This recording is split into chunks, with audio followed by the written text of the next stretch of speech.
Good afternoon nga pala sa inyo mga kawaray. So ngayon ay araw ng Webes. So kakauwi lang namin. Ayan, bali kami ngayon. Naka 10 hours duty.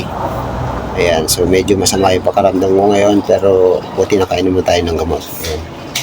So gumawa nga pala akong video ngayon dahil doon sa nag-comment sa akin kung tawag doon sa pagpapa-apostille.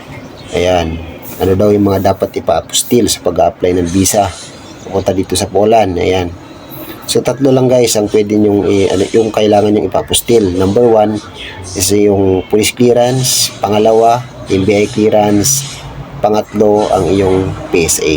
Ayan, klaruhin ko lang guys ha, pagdating doon sa inyong PSA and then yung police clearance tsaka NBI clearance, kailangan bago yun.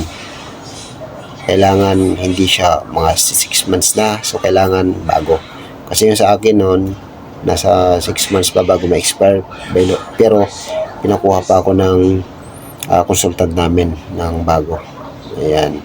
Tapos, pagka once na nandun na kayo nagpapa-apostille, kailangan guys na xerox nyo na yung iyong valid ID para pagpunta nyo doon, dire-diretso na.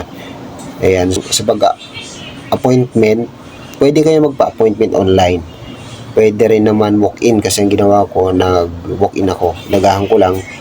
Tapos, pagdating ko doon, pinapila na kami ng guard, and binigyan kami yung papel na kulay blue. Bali, nagperma lang kami doon. Sign up lang kami. And then, mga around 9:30, umakyat na kami doon sa taas sa DFA. And then, pagkatapos namin magperma, binigay na namin doon sa counter. And then, tinanong kami kung ano ba, yung rush ba o regular lang. So, ang pinili ko, regular. Pag regular, nasa 100 pesos ang bawat isa. Tapos, rush naman, nasa 200 pesos ang isa. Pero nasa around 2 days lang, makukuha mo na yung result. Kaya, pagka halimbawa naman, regular, nasa around 5 days bago makuha yung result ng pinapostil nyo. Ayan. Tapos guys, tatanong kung pagdating ba dun ba sa BLS ay copy o mga xerox copy lang ba yung kukunin ng apostille do sa sa embassy?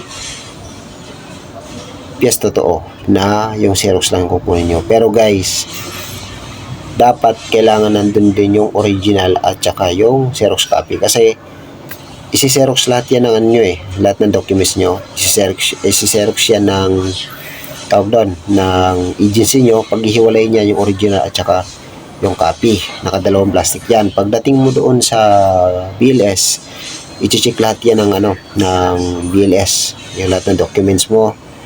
And then pag na-check nila yan, kukunin nila yung xerox, and then yung original ibabalik sa inyo. Ayan, so malinaw yung guys ha. Kailangan guys yung tingnan nyo yung original na working permit ninyo, kailangan na maibalik sa inyo yun. At saka yung xerox lang mapunta sa BLS. Ayan. Pagdating naman sa result ng BLS, nasa around 15 working days po yun, and then hindi kasama yung Sabado at Linggo. Ayan. Kasi sa amin nun, lumagpas ng 20 days sa akin bago ko nakuha, kasi deliver yung sa akin Pero kung walk-in na kung pwedeng walk-in nyo, kukunin nyo, so pwede naman yung guys. Ayan, mas mura naman yung babayaran nyo pag once na nag-walk-in kayo. Kasi nung sa akin nagbayad pa ako ng ng shipping fee, kasi pina-LBC ko, kasi malayo ako Ayan, so yun lang guys. So I hope na nakatulong tong video na to, and God bless sa inyo lahat, and see you in my next video.